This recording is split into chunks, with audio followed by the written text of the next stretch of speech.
Welcome to the space where creators have aligned a positive and intellectual collab of open minds. We're sharing and learning from one another. It's a vibe. We do Rosa podcast on the mic. Subscribe, educator spitting bars. I guess you didn't know I'm multifaceted and humble, checking off life goals. The classroom is my comfort zone where I plant and sow seeds of knowledge, compassion, empathy, and hope. Reading is the key to unlocking your potential. Countless benefits, including cognitive and mental. Regardless of the genre, books are highly influential. Go get yours, I'll get mine. Making strides, monumental. Come rock with me and get down to this new jam. Out between my friends, I had a very simple plan. Educate the masses through books and life lessons. It's a grand slam. I'm out. Talo Falaba, and welcome to the Reads with Rosa podcast. I am so excited to introduce to you today's guest. He's an MC who hails from Otara, South Auckland. He is a father who is impacting the lives of our young people through his music academy and community service organization.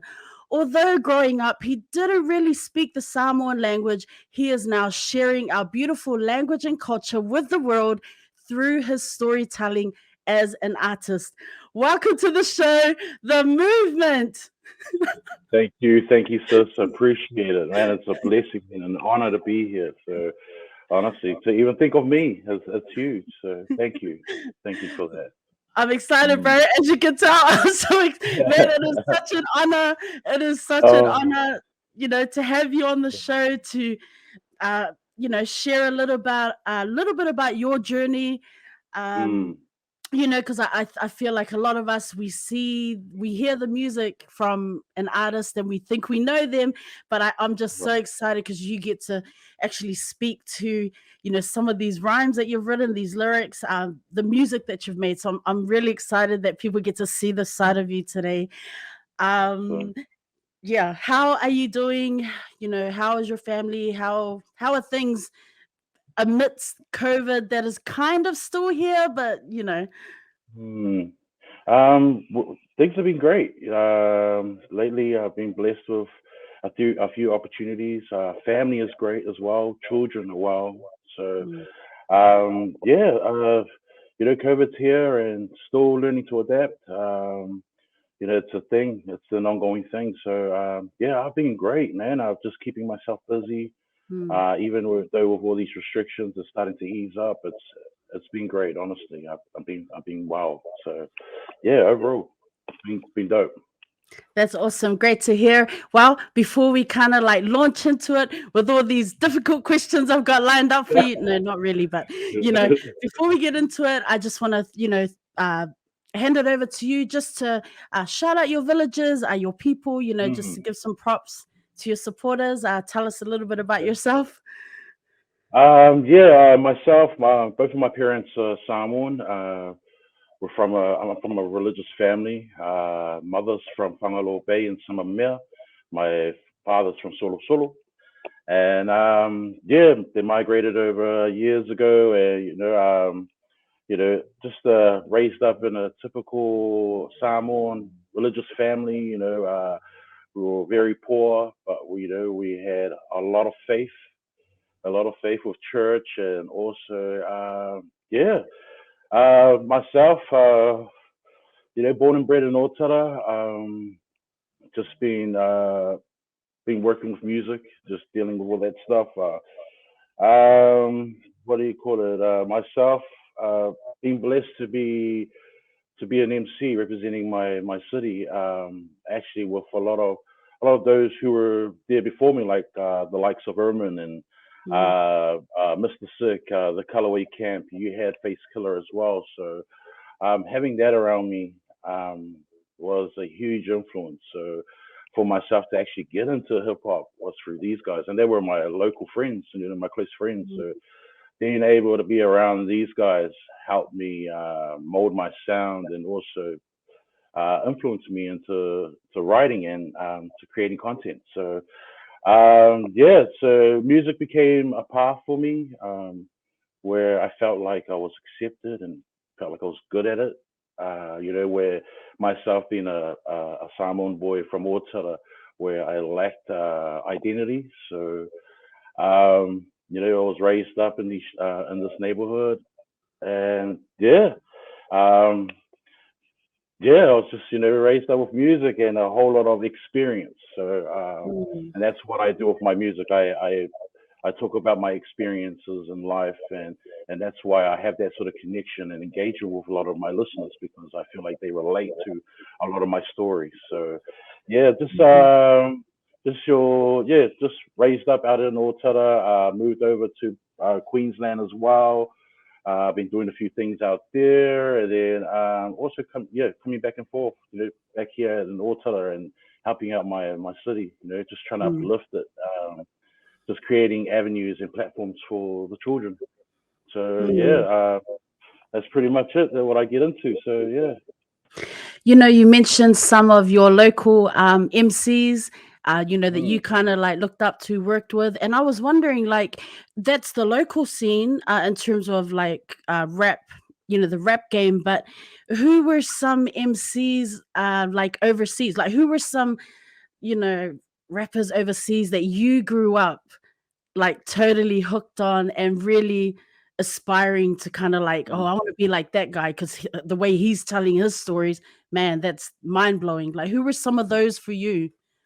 My one will be because I was a huge Ghetto Boys fan. So Mm, as a kid, being surrounded by a whole lot of Houston rap, even some West Coast rap. So my older brother was the one that got me onto some Eazy-E, so which led on to all the other hip hop. So where I'm from, um, a lot of gangster rap gets put out where we're from.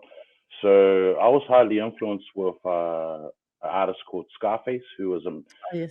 a member of the Ghetto Boys, and I was just in love with the way he used his pen and also his aggression, his how he emphasizes words, his storytelling. So that's Mm, where I sort of got my niche of telling stories through my music. So Scarface played a huge impact. I'm a huge fan of who else? Let's see. I'm an Ice Cube fan as well. So I love Ice Cube. Who I'm a Nas fan as well. I love Nas mm, because I love the way he uses his words and how he fits a lot of words into a sentence and into a bar. Just very very talented and just love his style. It's just really really vivid with the way he paints pictures. So yeah, mm. those are pretty much. I love a lot of hip hop, so that's a pretty hard question. But yeah, those are top three that I can put up there. So yeah, pretty much. So, like growing up, like obviously, you love storytelling, but where were you first introduced to music? Like you've mentioned that you came from your parents, religious family. Was it through church, or were you like a music student at school? Like, where did you first find that love for anything related to music? Church, church. Mm, So church taught us how to hold a note. You know, being from a religious family, we were at Bessie's all the time. We mm, had choir practices, you name it. Even when we didn't want to, we were there. So mm, a lot of it, and it was our safe space. It was our safe mm, space back there. We were young, so when we did go to church, it was just to congregate with others that were our age. Also, mm, we didn't really understand it back then. Because a lot of language barriers. Because I came from a real cultural church. mm, So I was really there just to reconnect with a lot of my friends and family, um, and honestly, it was my safe space. I go there to sing hymns, and those hymns actually, I felt like I was actually good at something when at a young age. So, church, keeping it a musical background, yeah, that was pretty much it. So, mm. which connected me to other people who got into the same type of music, and yeah, pretty much that. Just church, hey, Yeah. kind of grew up. Do you play any instruments though? Like, Hey, I'm guessing that you're a pretty good singer then, if you can hold a note. But do you play like the gats? Do you play the piano, or like? no, I didn't play any instruments, but I do say that I'm a good singer in the shower. Oh, So oh, hey. I'm one of those. out of the shower. I'm a bit of a good singer in there, so but Okay. it doesn't come out. It doesn't come out. So, but yeah, I wish I did. Mm. But no, I use the voice, the vocal, as my instrument. So that's Um, what it you, is. I was wondering, because now you are, I mean, you are heavily involved in, like, giving back to your community. You are definitely someone who is an advocate for our young people, and really, just giving back to the streets that you came from, right? And I was Mm, wondering, like, what is it like for you now as a motivational speaker, now as someone who actually goes into the schools and gives that mm, encouragement to our young people, yet you were someone that used to get kicked out of school. Like, what, right, man, like doing it's like 360. Tell big us time. what that is like for you.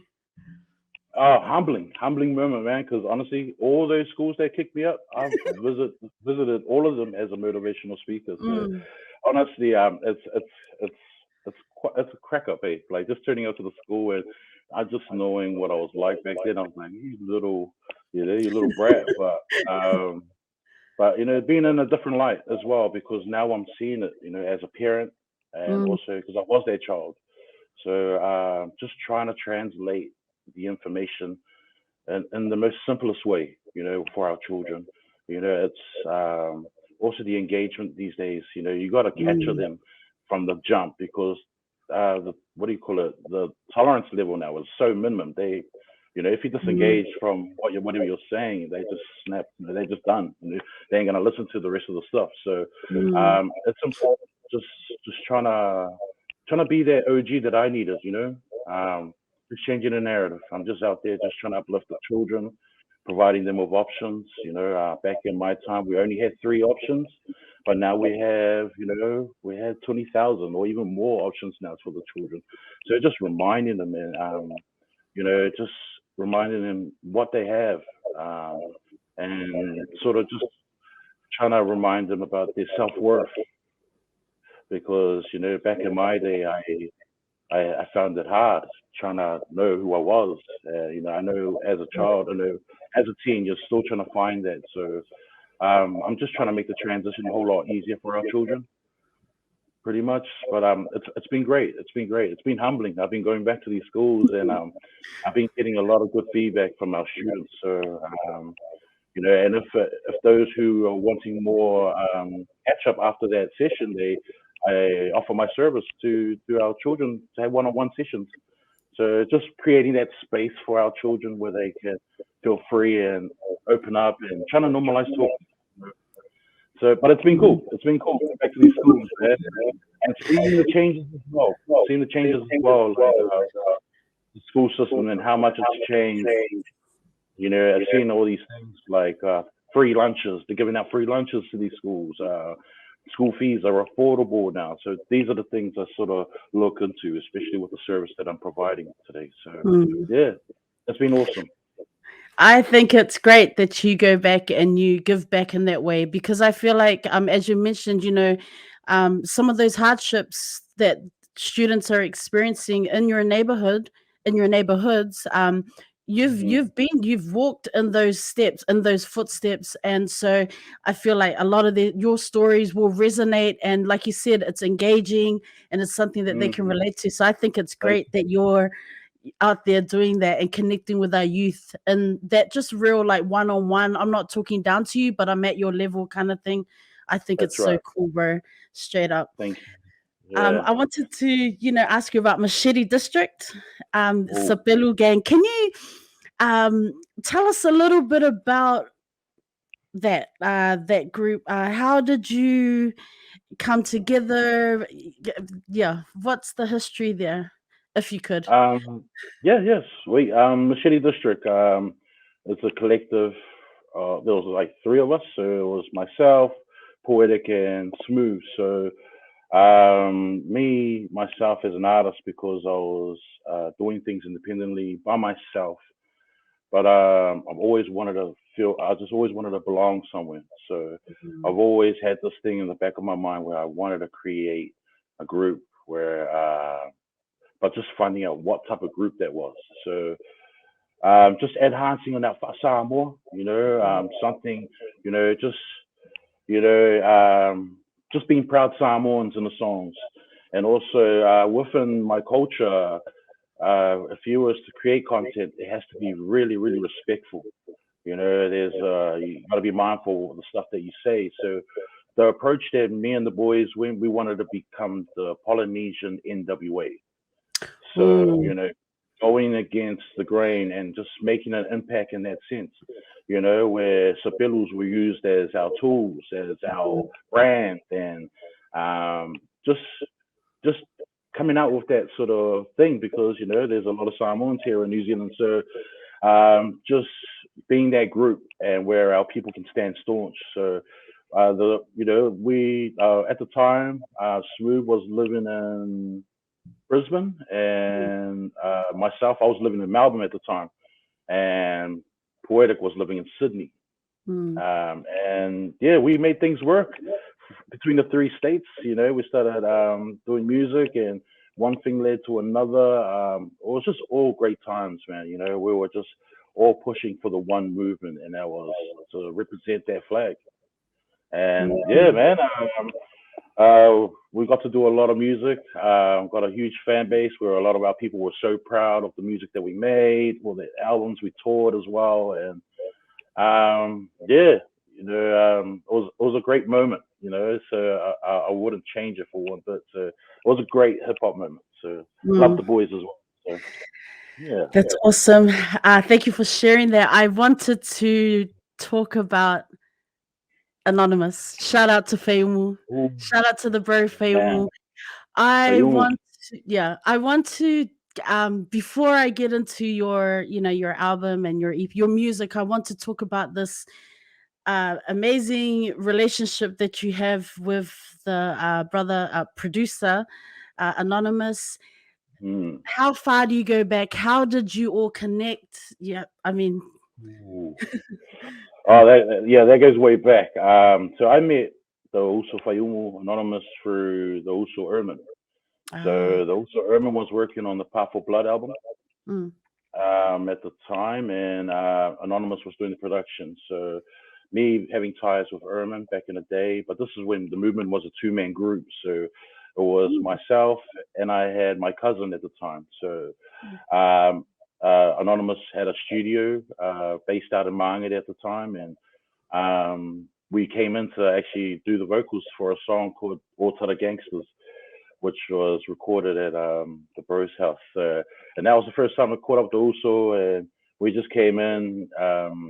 He was a huge fan of our stuff because we started putting stuff out back in the day, but they were like local street stuff. So he knew where we came from, and he was a huge fan. So when we came in there, we just did what we did, and we laced that song, and the rest was history. I walked out of that booth just thinking, like, man, that mic that guy had was crazy good.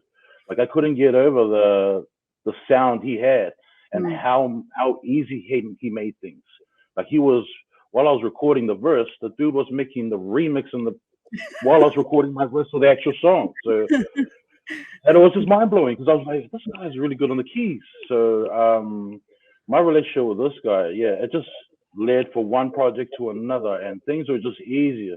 Mm, Back then, we just started connecting and vibing really, really easy, on and off, on and off the mic. We got into a lot of things. We had the same love for music. mm, Uh, Also, the way we looked at music was differently. We really, really, really look into it like within depth, mm, in the music thing. I do what I do with the writing, so I try and create pictures through my pen, and he does the mm, same with the way he does sound. This guy is he's such a crazy dude, like such a genius with what he does. So we created the stuff because the bond just got stronger and stronger because mm, we really got into the music, and we started picking each other's brains. It just got to the point that we started sharing music and sharing ideas. And I'm a real visionary type of person. So when I go over seeing him, I tell him all my ideas. I said, imagine if we did this. Imagine if we do this. And he'll be like, he can see it. And that's Mm. the cool thing about it is that when I go talking these ideas to other people, some people don't understand it. People will look at him like, this guy's crazy. But I'm like, no, honestly, this, not that. But he's a guy that understands it. He was like, I see that. And I said, can you see it? All right, cool. And then when we have this chemistry, when we create the content, it's crazy. So it turns out the way it is. So within South Auckland, we're looked as probably Snoop and Dre here. So we have that Oh, chemistry.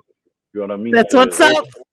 the manga, they look at me and him as Snoop and Dre here. So whenever we do a song, it's gonna be easy. You know, we got that connection and that vibe. So yeah, man. So, but that's my brother, man. You know, he's the illest on the beats, man, and I can say that. So it's cool. I love the dude. I want to touch upon your first album, but I will come back to Feimu later. We'll come back to Anonymous later and some of the other work you all have done. But I mean, he features heavily in terms of production and beats on just your work, your Yeah. so your body of work. So I want to talk about Transition of a Madman. My brother is a huge fan. Lani is a huge fan of yours, and when we were talking about your music, because he got me onto your music. He was like, you know what, you need to look. He knows I'm a huge hip hop fan, love rap. He was like, he knows what I like, but he's like, you gotta listen to this. So I think it might have been last year, maybe the year before. He's like, listen to this guy. And so Mm-hmm. when he talks about your music, he was saying to me, like, for him, like Transition of a Madman, he feels like that's like it's so raw. It's like a lot of heavy themes in there, right? And he's like, you could ask him about this. I was like, I got this, I got this.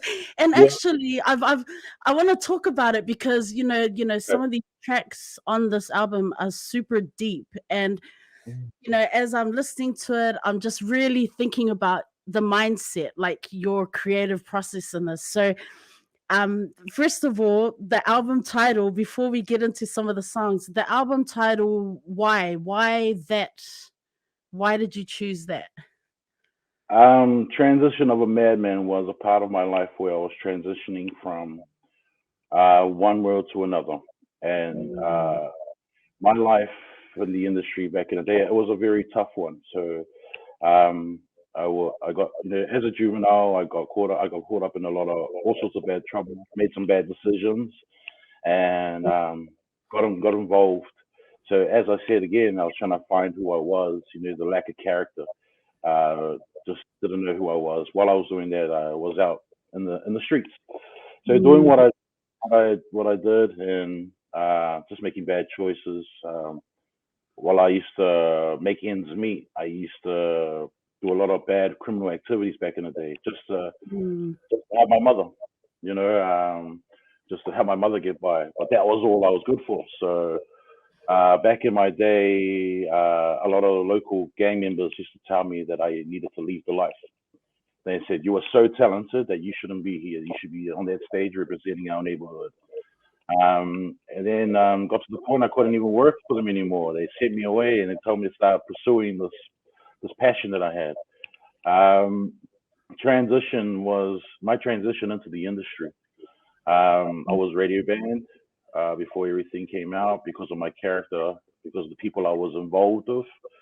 But these are people that I grew up with. These are people that are, when I was a kid, like I couldn't help it. These are my good friends. So it wasn't.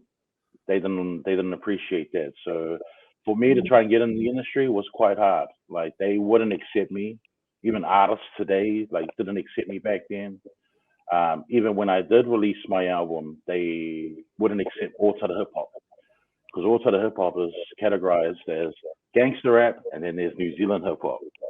So mm, that's pushed aside. So, but in saying that, with that album, I wanted to prove the industry that I could rap. mm, So a lot of the songs on that album is based on my reality, stuff that I went through.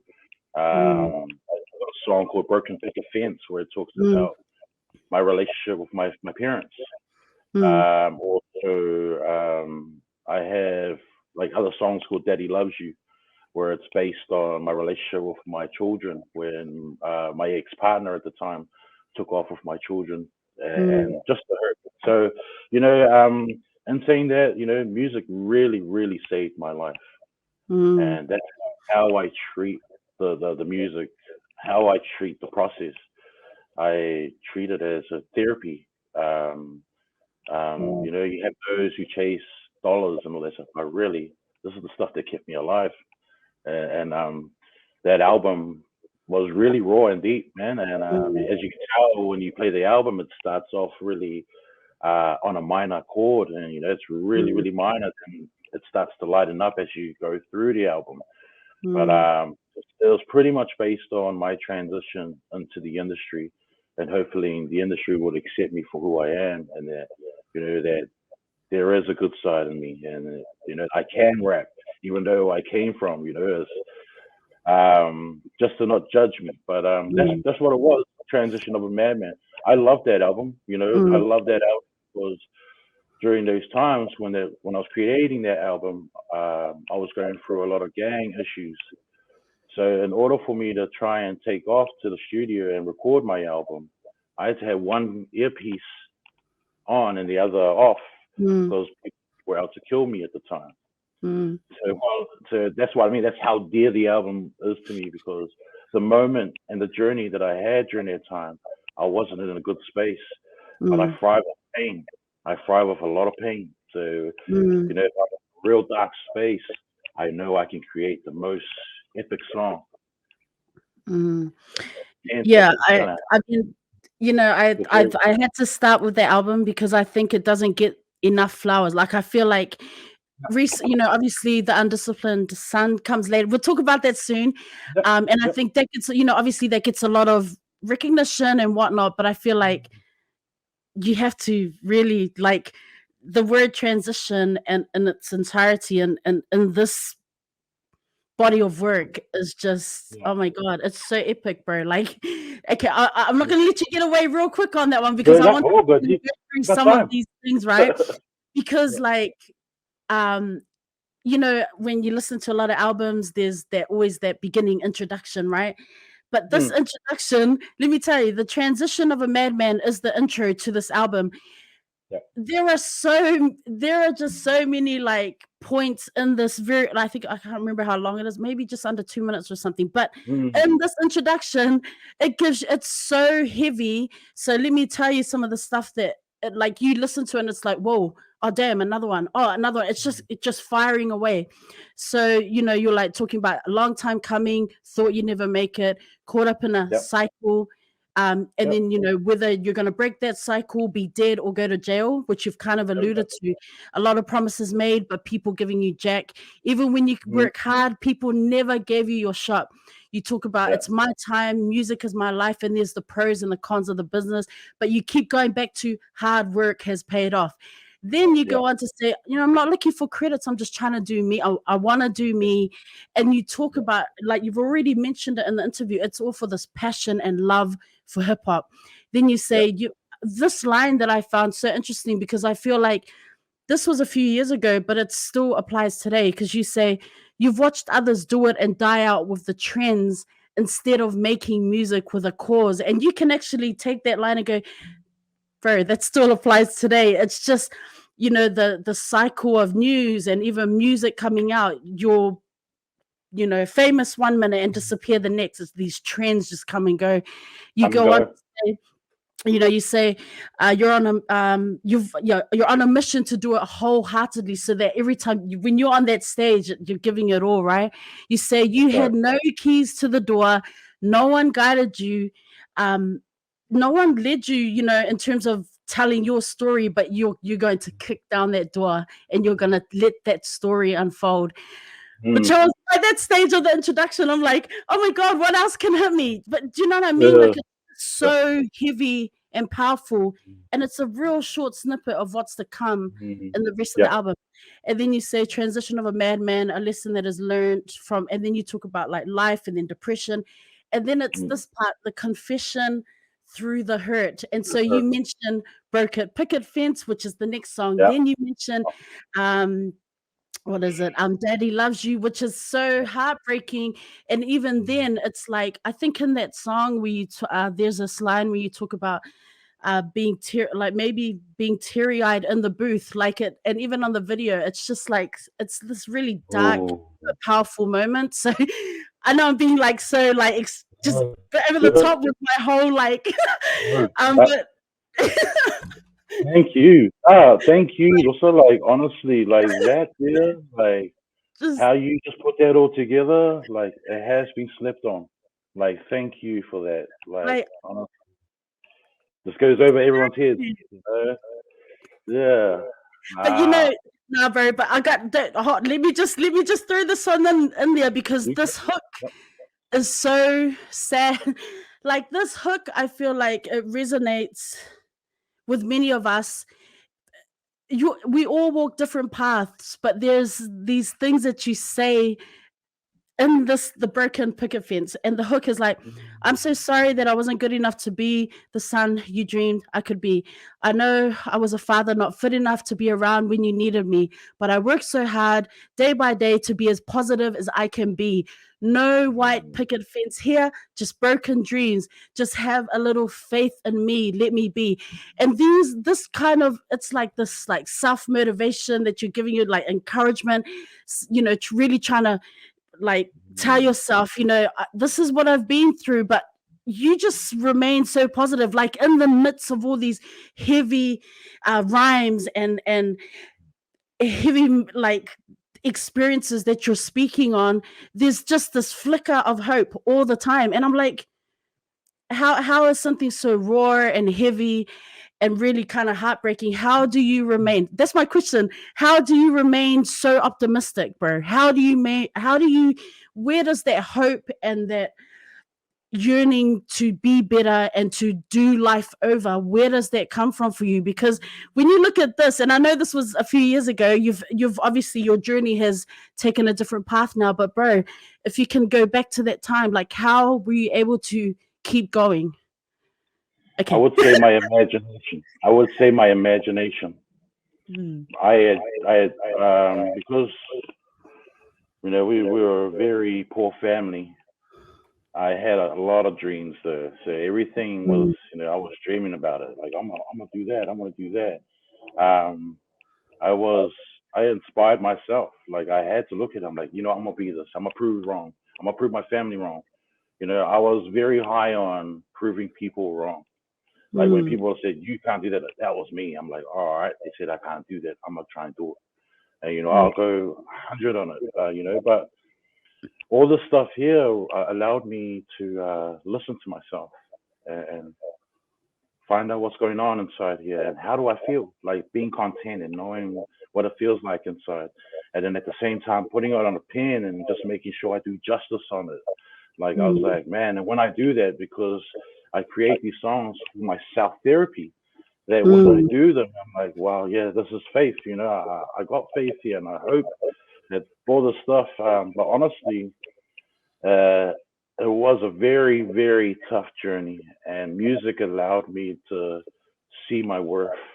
I felt mm, like I tapped into my niche, and I started, every time I started writing my feelings on a piece of pen and paper, like I was just always drawing pictures, just drawing whatever that comes up to my mind. I'm always like just aware of what's going on and how I'm mm, feeling. I'm high on energy, so with all that stuff, I knew that something was wrong, and mm, knowing like because I came from a life of abuse, violence, you name it, substance abuse. I came from all of that. And some things that I've seen in my life I shouldn't have seen as a kid. So, but these are the things that I was faced with, and then knowing that these little things were sort of like causing me issues. I'm like, I'm always reflecting on life and seeing what went wrong here. Like, how does that work? Like, then having some sort of ownership, knowing what I did wrong, and just learning. There's always learning and trying to do better every time. So honestly, with the music, it allowed me to vent because I didn't have mm, psychologists back then. mm, My OG, if I was to explain how I'm feeling to my OG, they will probably, so yeah, just because back in our time we had to be tough in school.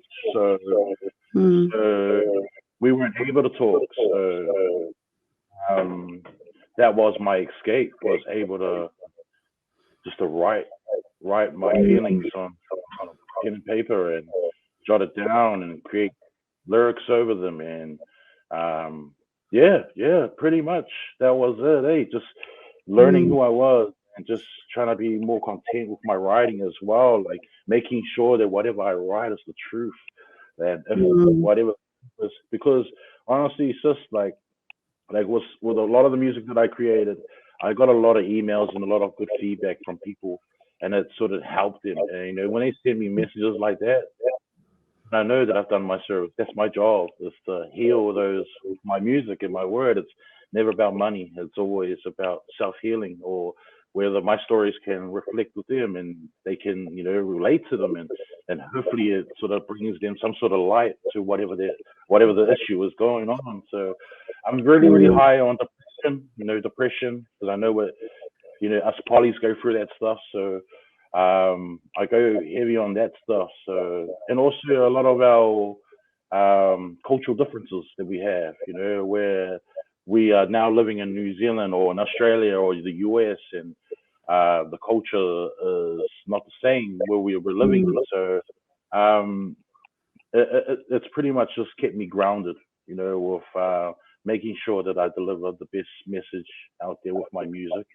I know a mm, lot of that stuff was sort of like a bad buzz from, but it made me want to do it even more. I know I was sort of like a lot of people were out for me at the time, but I felt like mm, I need to do this. This is my ticket out. Back then I was thinking Otara, I was going to be stuck in Otara, and honestly, unfortunately, like a lot of people from my neighborhood can't even see further than Otara. Like mm, Otara, their small little world. So for me, it was my ticket out. Doing that. So even though the types of issues I was going through, I was just making sure that I'm going to tick all these boxes because I deserve to be happy. So that was mm, part of the transition, like just trying to move on from all the past trauma, the stuff that's stuck in my city that doesn't, it's not going to describe who I am, but mm. I'm gonna come out of this. So that was it, man, pretty much. So yeah, That was beautiful, bro. That was right here. Um, in terms of you've been mentioning your writing. Are you someone that needs like because you work with Anonymous, in terms of the production and beats and things like that? Do you need to listen to the beat in order to write, or are you someone who just generally you write a lot of things down and then kind of play around once you hear the beat? What's your process like? yeah, I need to hear the beat. The beat needs to be aligned with our concept. Mm, Like I need to, like, if it's gonna be a sad song, it has to feel sad. So in order for me to deliver the lyrics, that's gonna be, just gonna carry that sort of mood. So yeah, with myself, I like to listen to the beat because they might give me a funky ass beat, and the song is probably a sad concept. I'm like, right, that's not right. gonna work.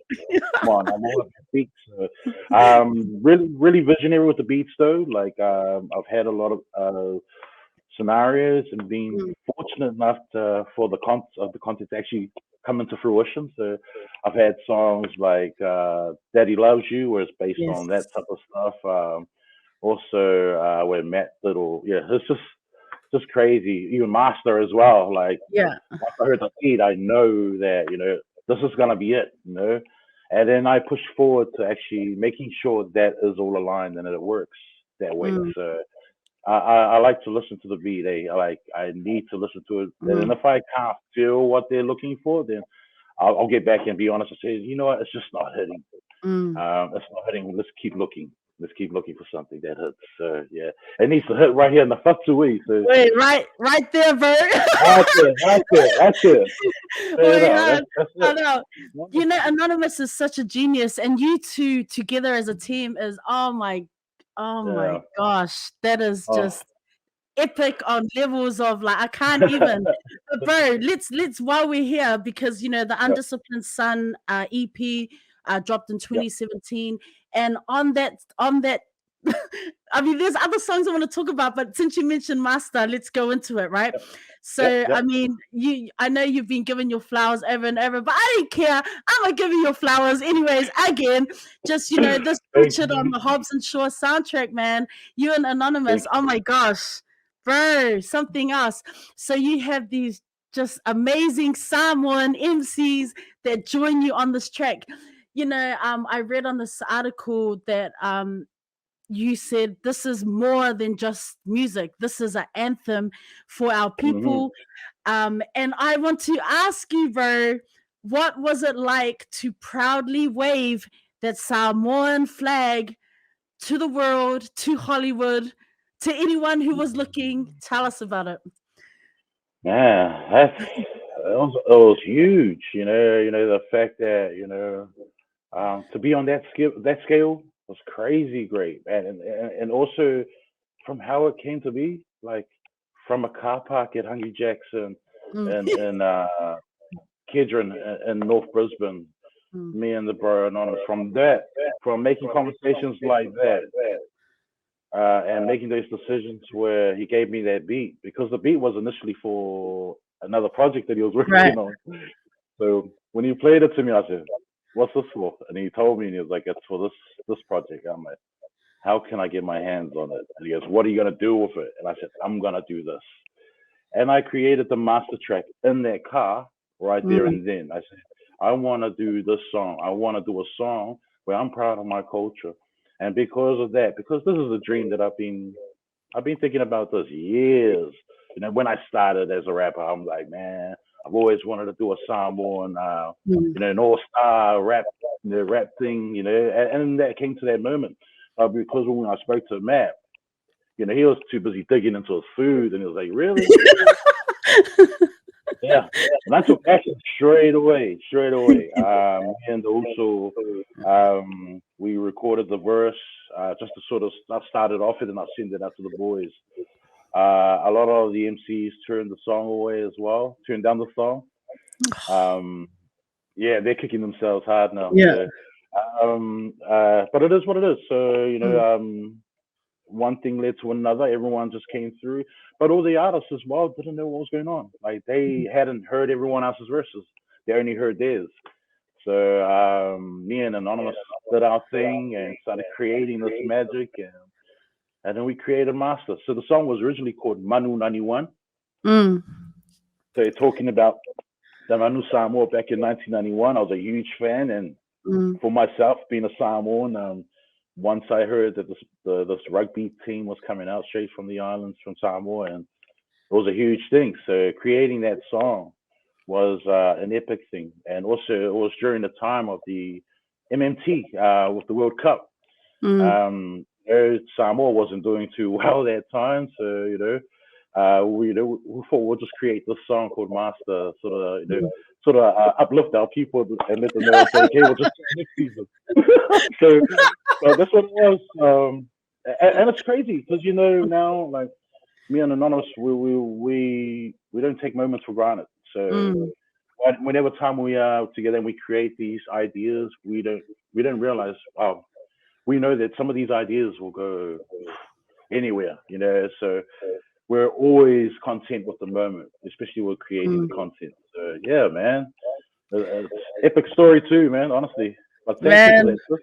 that track is so fire. Like honestly, I watched when Hobbs and Shaw got released here in Japan. Like I was watching Yeah. that in the theater. We try not to kangi. I was so emotional. Like, and it wasn't even just. Oh, It was the fact knowing. It was like knowing about the song, but then also just seeing so many brown faces on screen. I mean, that was. right. I'm here in Japan, sitting there in a theater Oh, with my Filipino friend, surrounded by nice. Japanese people, and I'm just seeing my fellow people on. I mean, bro, that Yeah. was a whole nother. I was feeling some kind of way, Uh, to be honest.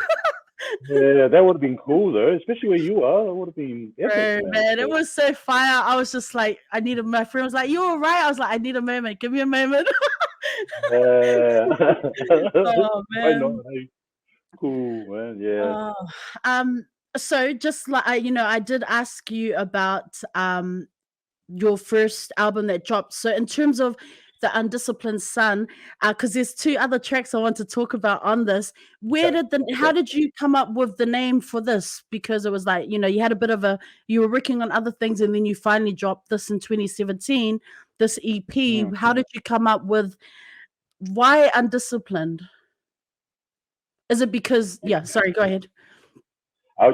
Again, it goes back to the question that we had where I go visit these schools again, and Mm, that 360 moment that I had. So okay. it goes to a moment in my life where again trying to discover who I am, and you know I say trying to discover who I am.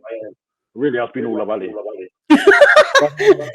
So during those times, went to all sorts of schools, and just me being in this different light, seeing how tough I was, but just misunderstood, Mm, misunderstood child. So um, those those years over in Samoa uh, was a very what would you call it, a humbling moment for mm, me. Like my parents sent me over to Samoa to look after my grandparents. mm, Being this troubled person, so they removed me from all my privileges and sent me over there and actually just to live off the land and see what my parents went through. And my parents they told me these stories, telling me how much they ate and what they ate, and I didn't believe them until I got sent over there. When I went over there, and I got to live it firsthand and see what my mm, parents went through. So, but I was sent there as the undisciplined son. So sent there for being the Ulavali kid, and back in our day, that was the common threat to send our children, who are those who mm, were playing up, we'll send them back to the islands. Not just Samoans, Tongans, cookies as well, the Fijians, mm, they all did that. So, um, yeah, and it's just highlighting, within that album, I really wanted to talk more on my culture, mm, and who I was. With that album, I think it actually found who I am. It actually just created the style that I needed because like all these other MCs, they're all trying to find their style mm, in the beginning process of the hip hop thing. But on that album, solidified my style where it was going to add the Ngangana Samoa into some of my rhymes, and also my punchlines are more punchlines that we could relate to. I don't mm, use American or other places that I'm not familiar about as my punchlines. So yeah, just making sure that that I eat and breathe and rap being a Samoan and being proud who I am as well. So yeah, that album there, The Undisciplined Sun, was purely based on that. Going over to mm. Samoa, having my experience over there, then coming back, returning as that son. So being in a different light. So yeah, pretty much that. Yeah, that the graduated song is actually the first song of yours that I had ever listened to. That's my brother goes, listen to this. Then Right. I was like, what? What? Hey! I was like, oh, this is so Crazy. different. Okay, hold up.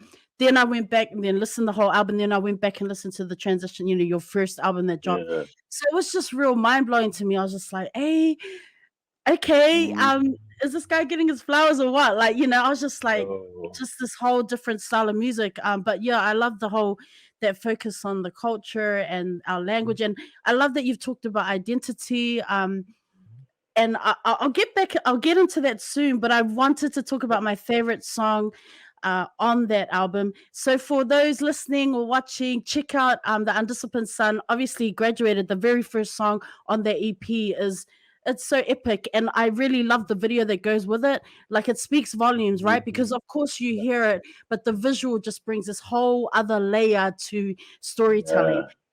So I Mm. just, I love you and Anonymous. I love the work that you guys do. So check it out, fam. If you're watching, if you've never listened to any of the movement's music other than Master, I mean, that's cool. But you got to check out Yeah.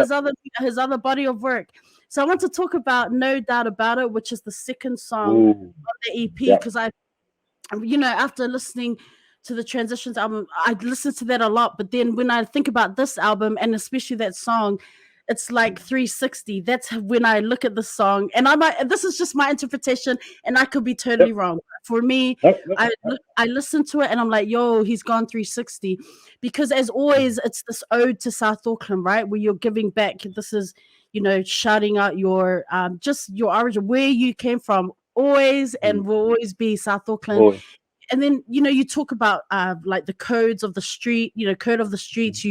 Then you talk about like knowing how it's like, looking at us for who we are, know how we know the slang, know how we Mm. speak, and then you get a seat at the table kind of thing.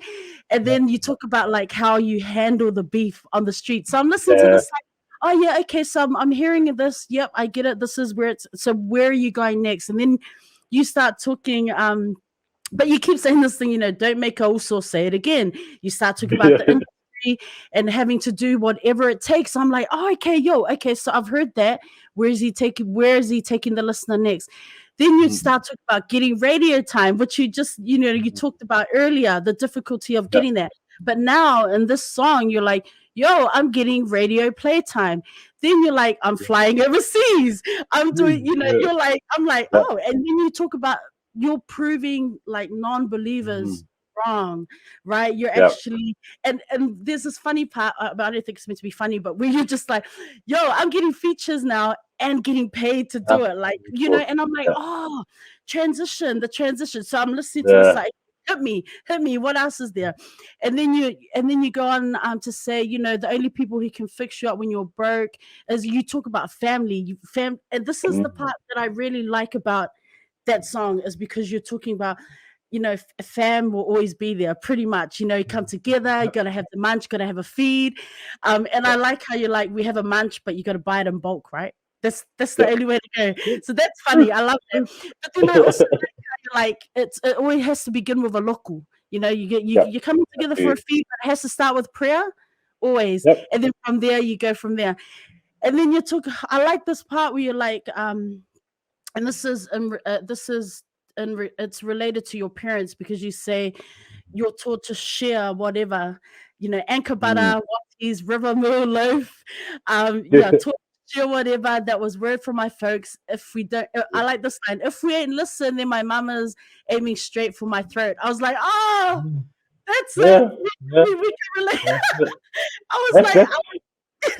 I was visualizing that, like, oh, I see that. Yeah. And then Yep. you go, doing whatever to keep our parents afloat, which by Yep. that stage, I was like, oh, yo, it's not even animosity. It's, in the album, it's like, there's almost this like, before you were like, you're just such this disappointment where you're always, it's almost like you're never good enough. But then in Yep. this song, it was like, yo, 360, because now it's like, I can hear that hope, and it's ongoing. I can Mm. feel happiness in this song when you talk about family, and then you start talking about sacrifices that your parents make, working their asses off for a couple of notes. But as Yep. always, they're the ones that are excited when you drop a jam. They're the ones that are there for you at the end of the show. So I was like, oh, okay, shouting out his supporters and people, super important, because you can't forget them. Yep. And then you say, this shit right here has to be the realest thing that I wrote. And then this is the one that really kind of like got me feeling just super happy. With you said at the end, this is dedicated to the fans, those, in your families who have passed, Yep. teachers who you now understand, your Mm. usos, and then your family. I know that Yeah. was a Yeah. long explanation, but that song No. is my favorite, because Nice. I was just like, oh man, this is so cool. There's Mm. growth. There's growth. Yeah. You can see how you seem to be more confident in what you're putting out there and who you stand for and who you're representing, but even more so happy with yourself. Anyway, I'm gonna let you Yeah. speak to that song. Let me not Yeah. get carried away. Mm. No. No, you hammered it right there. Like that song there. Honestly, I'm gonna talk to you about the place I was in. So when I wrote that song, I was living in a studio, in my friend's studio, on a mattress on the floor.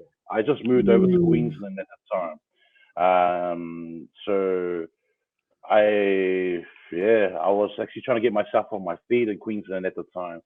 So I had a book and pen, and I just kept hammering away on that concept.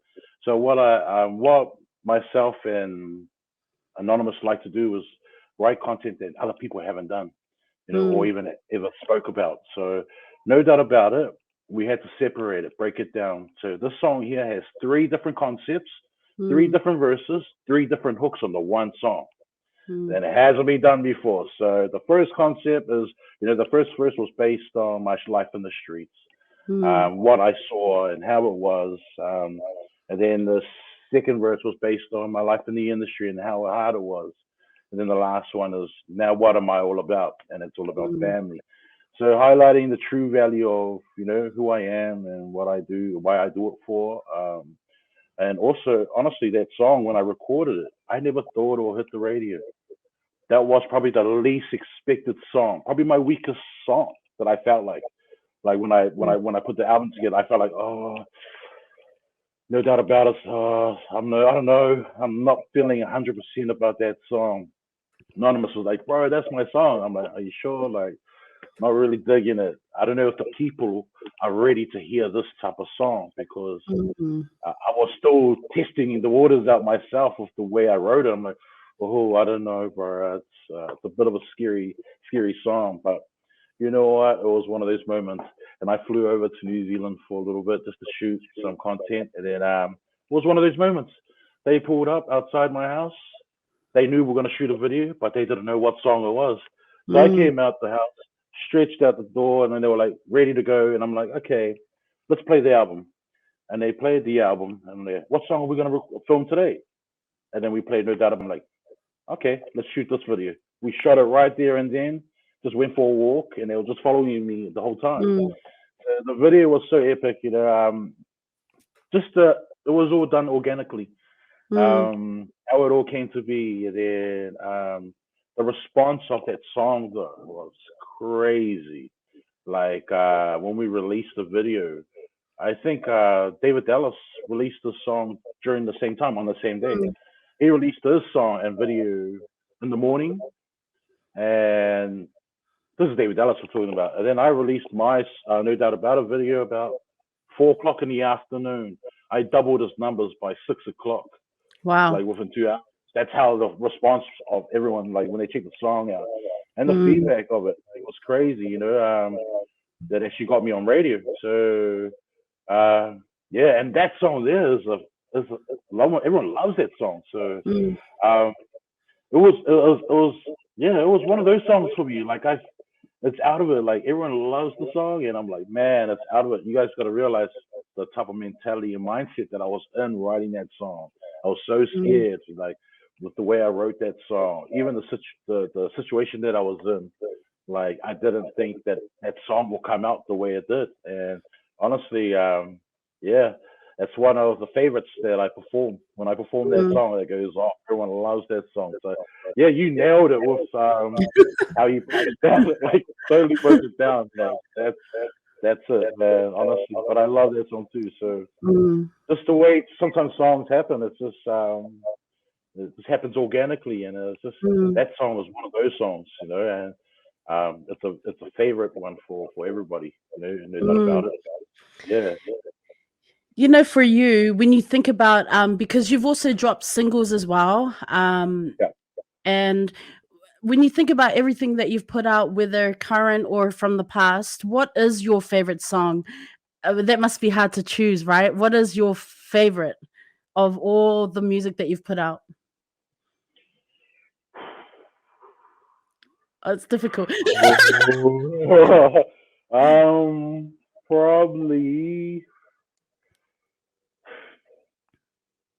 Oh, that's a hard one.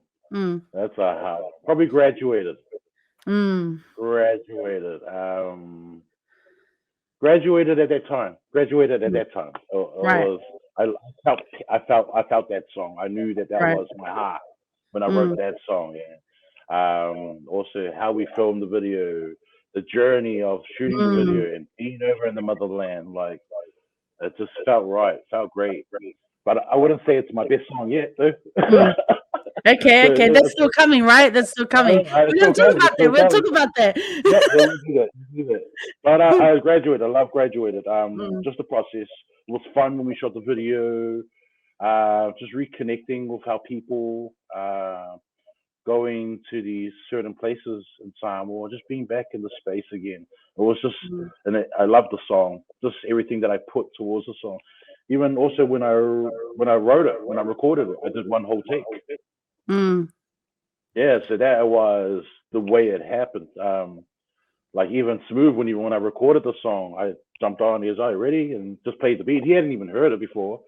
I just went and didn't stop mm, till the song finished, and he was like blown away, like, "What the hell?" And I'm like, "Yep, mm. I think we just created history here." And yeah, and it happened the way it happened. So yeah, man, that'll probably be one of my favorite up there. Nice. You know, the Hmm. Movement Music Academy. Can you tell us how long that has been running? I know that in May, maybe early May, you had Mm, graduation, which yeah. looked amazing. So, can you tell us a little bit about your academy and just maybe the team that supports you in doing that, especially when you're like traveling, and working around the community? Like who keeps that Um, going for you, I guess. yeah, I have a program. So I had the program called the Movement Music Academy, and it was based here in Otara. It was held at the Otara Youth Hub, and I had 20 students who Mm, signed up to a 10-week program. And this program was to teach our kids the difference between minor and major chords, trying to teach our children how to write with their hearts mm, and not get caught up in egoic stuff. So just teaching them the importance of writing and also the industry stuff that they don't get taught.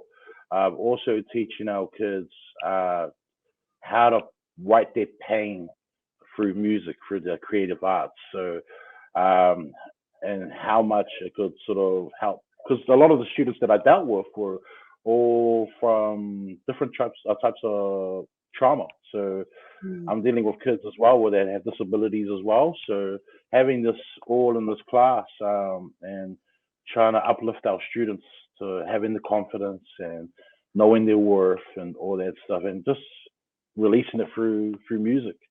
The program was, we had a lot of we had a lot of special guests come in, those who will come and aid to our students. We had APRA come in and talk about their money, how they make money releasing content. And we also had mm, music helps come through and teach them about assisting them when they're ever on stage or if they have a mental breakdown, knowing that there's a service like that provided for those artists. Also breaking down $1 million deals to our students and showing them what it looks like to be a recorded to a signed label artist, and then showing them what it takes to be an independent artist and how much work it requires. So it was a good, it's just basing it on through therapy and just helping our children, just uplifting them really. And then at the end of the modules, they perform in front of the neighborhood and sort of yeah, it was one of those things, just having our kids out there, and our kids graduated as well, and mm. um, yeah, just spoiled them, and that was the whole thing, just that their whole workshop was such a great impact for our neighborhood as well. So we're looking into creating another class soon too as well. So Mm. just creating that platform for our students and knowing that it's there. Yeah, and the Movement Music Academy was a success. So yeah, Oh, man, that's awesome. it was. And then, Yeah, you've congratulations on that program with your academy. Um, awesome. Thank looking you. forward to seeing the continuation of that journey just with the young people in the community. You also recently launched your very own community service organization. Are you able to Yes. speak a little bit about that? Yes, we just started an organization called Move Communities, and it's based on all the workshops and programs that we run, uplifting our students, our kids out here. That's providing all sorts of services where we go out to youth justices, engage with a lot of our students who are disengaged. Mm, Also, just working around creating programs where it's based on activeness and mm, also just arts and crafts. So, but just basing it on a program where it's all pure heart and we're filling up our hearts and not our pockets. So this mm, is the type of stuff. And yeah, just providing that service because within my neighborhood, it's sort of there is this thing there when someone tries to start something new, they have this attitude towards it where they feel you need to sort of create this engagement. You need to be the you need to sell it to the people. That's what I mean. mm, We're here, people are some more standoffish. So with me being in this position today, they know that I am a person that they could trust. They know that I am a person that's cut from the same cloth as them, and where we can, where I can be that person and be, just mediate where they need to be at, whether it's providing them training or either just to get them work ready, whatever it is, or just mm. get them psychology, or whatever it is, like just providing all that service for them. So yeah, and it's just launched. It's looking good. So we've got a few plans up our sleeves, and we're going to start moving it between New Zealand and Australia. So it's exciting. It's exciting for everyone, especially our children. So yeah. That's awesome, bro. Congrats again on that. It's just so cool to Yeah. see you making moves, Mm. but just getting in amongst it, just getting out there and just really man, it's really inspiring is what I want to say, Thank and it's just so great that you can empower our young people through different you. Mm. platforms. So that's so cool, so dope. Self Thank care. you. I mean, you know, Ooh. I know I keep saying you're out there making moves, you're in the different communities, you're working in different spaces, empowering Yep. others. But, bro, how do you take care of mental health? You've mentioned mental health is something that is dear to you, something that, especially with Pacifica mental health, there's, um, a lot of talanoa needs to go into that, providing those spaces. But for you, how do you look after yourself or amongst all of the things that, with everything you're doing? How do you take a step back and go, hey, I kind of perhaps need to focus on me right now? Ooh, self care, man. I love that stuff. Me, I like to take hikes. In order for me to, I always take a lot of hikes just to refill my cup. I'm high on energy, so I go searching for energy all the time. Um, what do you call it? I am high in being still, so I like to go to the water because I feel that the water keeps me calm. So I always have a lot of time going to the water and taking my journal there. So I journal write quite a bit just to Mm, sort of check in and be aligned with how I'm feeling. Um, Also, yeah, just just a lot of I like to the things are different now. I like to Bible read as well. So that's my thing. I go out to hike and Bible read and journal write as well. Just doing a lot of resting as well. You gotta rest.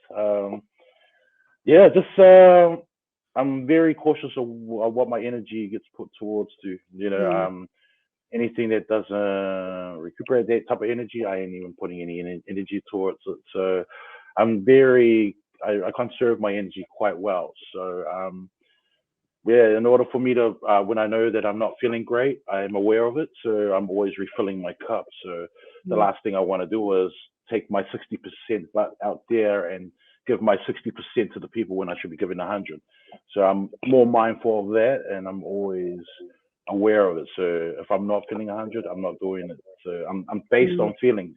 I need to be 100 in order to do the best that I could or give the best service to the people. So yeah, that's pretty much me. I like to go out to the water.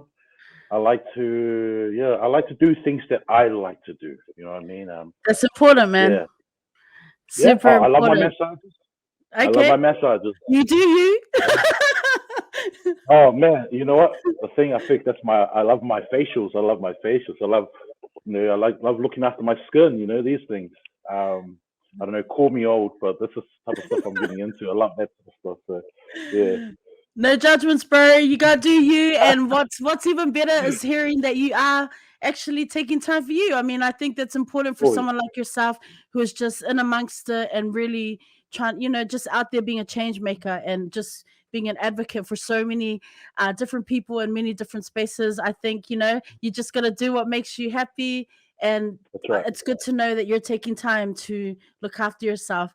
Um, we're beginning to wrap up, and I wanted to ask you about future projects, goals, or aspirations. You dropped that song with Savage. Oh my god, it's so fire.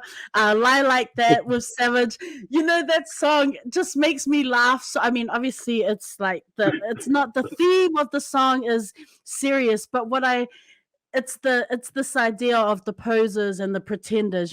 People, well, let me ask you to speak a little bit about that, because I have a question following, but I'll let you speak about that song Okay. first with Savage. Shout out to Um, Savage. yeah, shout out to Mosul Savage. With that song, yeah, that's a funny song. Yeah, I see where you're coming from, and you know what? We had to take it in that type of approach, but a lot of people got offended. Yeah. A lot of people got offended. But you know the Wow. movement tells the truth on the songs. I tell the truth on Yes. the songs, and the reason why they get offended because the shoe fits. But the Mm, reason why I wrote that song was because I deal with the students. I deal with mm, the kids that are getting stabbed up. I'm dealing with the kids who both have parents at home, who both have cupboards full, or they have their cupboards mm, full and they got their fridges full. Their schools are being paid for. Have no reason to even to go on that left. Where us, mm, we didn't have that. We were unfortunate. We came from broken homes. Well, these mm, people here are sort of getting fascinated with videos, YouTube, and all that type of stuff. So they start living a video clip in their heads mm, 24/7. So I dealt with the kids because I was, I was in Queensland and dealing with a lot of, kids that weren't doing too well. So, mm, um, just writing the content of what I was dealing with at the time and what I'm doing. Hopefully, it does, sort of wakes up our children today, and but that's the way it went out. A lot of the people didn't like that song. A lot of Australians didn't like that song mm, because they felt like the shoe fit. But mm, it's all good. I got a lot of bad feedback on it, but over the US, it took off. mm, So over in the US, the response was different. Right? They know that stuff. So yeah, that song. Um, and then we had to do the video. Once we did the video with mm. Moonboy, shout outs to my bro Moonboy. Is talented videographer. We shot this video and to highlight the message Yeah. and to make sure that everyone saw it, that we weren't what I'm trying to say here, because a lot of people thought it was a diss song as well. So Mm, yeah, it's crazy, but that's why we had to do the visuals in order for them to yeah. see it. So as we are starting to wrap up, actually, bro, I just remember there's one question that I wanted to ask about that song with Savage, because the song was Okay. released and it says that this song is going to be on this album called Cut from a Different Cloth. Wait, is that for Yes. real? Like, can I ask about that? Is there a new album Yeah. dropping soon? Yeah. There's a new album dropping soon. So the album's called Cut from a Different Cloth. It's probably my best work to date. Ooh, Um, yeah, and you know how we discussed about pains and all that stuff. yes. There's more of it on here. So this Ooh. here, and it's probably my best work to date. And this here, when I wrote this whole project, I was in a bad space again. Mm, I tend to come out of these moments when I'm in these moments, mm, when I'm in this space. So, um, not dealing too well, was mm, sick as well, um, just going through a whole lot of depression. Um, just I was just very in a dark space. But this album helped me. So everything that I penned on this album was from a broken heart. So and ooh. that's why this album here is it's my album. That's the one. Yeah. So all these other things. You have the artists that come out and their best line of work is their first work. Mm, I don't believe in that. I get better and better and better at every album. So this album here is great for a reason. It's gonna be great. Like I know a lot of the concepts I rap on about on this one um is it's very strong. They got a lot of strong messages on here. It's a very powerful album. A lot of teachings. So on this album, there's self worth, songs about self worth. There's songs about reassurance. There's songs about Mm. mental health. There's songs about talking. There's songs about. There's so much songs on there where we can learn. And also the content on this album, all the songs that are on the song, I made sure every single song hits. So it's a Right here, deep album, right right in the here. fatu. In the fatu, bro, right here. Eh, wait. So, Yeah, is there going to be? Can we expect that? I don't know if you can say this. Can we expect it this year, or is it coming next year? this Can year, you? Oh, this year. Uh, this year. any specific? Not just So being in a like. position, I think being in a position of making music. Back then, I'm changing certain things, like Mm, doing things that I'm not used to, mm, giving them a go, stepping out of my comfort zone. So me back then, move is always a 10 steps ahead type of mm. guy. So I'll plan 10 things ahead. And when I do that, I follow it through. So, but now, um, this album I've written, I've sat on it for 2 years, Ooh. So but it's I want to that say, so I get the feeling you're going to do an Eminem. I think that's what you're trying to say, that you're just going to surprise us like midnight one maybe, night. maybe, That's the feeling I'm maybe, getting. You're doing a Slim yeah, Shady maybe. on us, huh?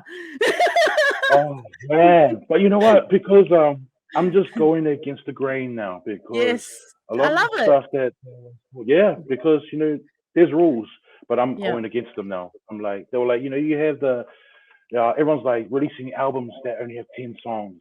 Mm, I'm like, why am I doing that? I'm not gonna do that. I'm gonna go old way. I'm gonna go old school and do it the old school way. okay. So with this album, there's 16 tracks on there, Ooh. and I got a couple more surprises right after it drops. So um, yeah, but and saying that, but the reason why I said it, when I write content and then I listen to it, I've been sitting on Mm, this album for 2 years. But in saying that, if I was to release the album next year, it's still a great album. So when I'm yes. releasing, when I'm writing my content, I'm making sure that it's timeless. So this album here is going to be timeless. So now that I'm dealing with things, because I plan 10 things ahead, I'm not doing it that way. I'm doing everything like, I feel like releasing a song today because that Oi. feels, you know what I Okay, mean? I'm good doing for things. you. I think it's great. Like I'm just egging you on here. Like I'm like, drop nothing exclusive. But I'm egging you. I'm just messing with you, bro. I'm messing with you. But I you know, heard it here, fam. You heard it here today. Like you just expect the unexpected. He's gonna do a Slim Shady on us. But you know what? We love Eminem. So I'm not even judging. I love Eminem. So but no yep. judgments. Okay, like before we wrap up, book recommendations. I like to ask Mm, guests, do you have you read something recently that kind of really spoke to you, or do you have a favorite book that you'd like to um, recommend to our viewers?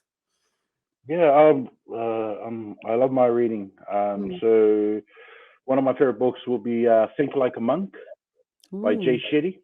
Ah, So yes, this is yes. this is a moment when Jay Shetty gets stripped of all those material things, and he starts, you know, thinking like a monk, where he blocks out all the noise, everything else, and then just sort of aligning himself with his true self. And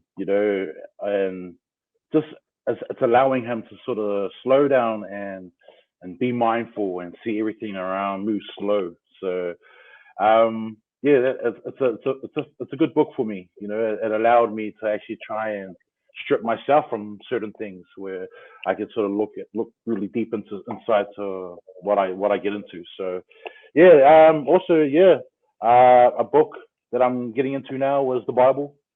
Mm. You can never get enough of that book. So I'm learning it in a different age group now, being in a real, probably being a more just yeah, just being in a different light now, just accepting the word and learning the word today, and also applying it to my life today. So I get excited with that book. So yeah, man. love heaps of books. There's a book as well called Clarity and Connection. Mm, It's a book by young Pueblo. And it's a good book. It's based on clarity when times of crisis or mental breakdowns and all that stuff. You can always go back to a certain channel or chapter of the book where it reflects to your actions today, and it sort of reminds you of what you need to do in times of crisis. So yeah, mm. man, I love books. So yeah, yeah. So those are my favorite books so far. So yeah. That's awesome, bro. Well, we've come to the time of the show. I appreciate you sharing your book recommendations. And before I kind of hand it back to you to drop some final words of wisdom, I just have to say, bro, it has been such an honor. It has been such an honor to have you on the show, bro. Like, you don't even know. As you can tell, so excited that you were able to come through, bro. Like, I know you're Oh, busy. Like, I know you're out there. Like I said, you're a game changer. You really are thank for the you, people, and you really are out there just impacting the lives of our young people. So I love that you're doing that, and I'm a fan of your music, and I know there are so many of us looking forward to this next drop from you, when that thank comes, whenever that will be, when you do the Eminem on us. Right here, when you do the Eminem on us, you. we're gonna love it, and I Oh, can't wait, bro. I honestly yeah, cannot wait to listen to it. And just keep being resilient, bro. you. Keep speaking your truth, and just keep inspiring. Like, I love that you've spoken continuously today about just these really rough times that you've experienced throughout your life, not just an artist but just as a human being, right? And Yeah, I love yeah, that you right. you are always so positive and so optimistic about that next step, despite Yeah, the barriers that stop you and the difficulties that kind of weigh you down. So you are truly inspirational, bro. And I'm thank so you. humbled that you came here today. Thank you. But Uh, before we finish, I'm going to hand it to you to drop some more words of wisdom. What are some final words to perhaps give some hope and inspiration to our audience that are with us today? Go ahead. yeah, some words of advice. Ooh, pretty much be still, be still, be kind to yourself. And also to know your worth. No one else can tell you, also, yeah, just to know your worth and um, just, I know times can get tough, but, you know, tough people come out of these tough times and just never give up. Never give up, man. Because honestly, many times I've had these doors close up on me, bigger doors eventually open. So pretty much just never give up and just be content with yourself and love yourself, man.